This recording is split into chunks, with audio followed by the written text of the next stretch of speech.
So coral reefs, as cool of an animal as they are, react really strongly to different stressors. And we've known that about coral for quite some time. We started to see, as carbon dioxide increased in our atmosphere, we started to see coral having an invert reaction to that. They started to actually, their shells started to disintegrate because the ocean was becoming more and more acidic. The other stressor that's coming in now is that our oceans are getting warmer. They're getting warmer by 2 degrees Celsius in a lot of places. A lot of corals don't do well with that increase. Any kind of change in their environment really adds a lot of stress to their plate, and they're not able to grow or survive. They also have reactions where they actually expel their zooxanthellae, that symbiotic plant cell that lives in their tissue. And if they don't have that, then they're having to find their own energy. So these corals being under stress is a big problem.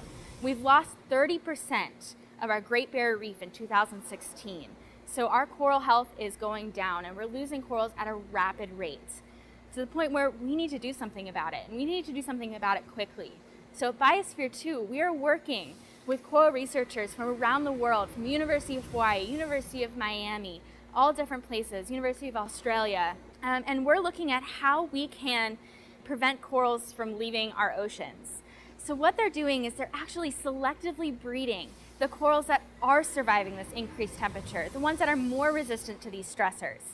When they selectively breed those corals, they're making a supercoral, one that's even stronger than its parents. That supercoral is what is going to be surviving in our oceans. They're doing these tests in the laboratories now in Hawaii, and we're hoping this is going to be phase 2. We'll actually bring those supercorals out to the Biosphere 2 ocean and continue to do testing on them before we do anything in the natural systems.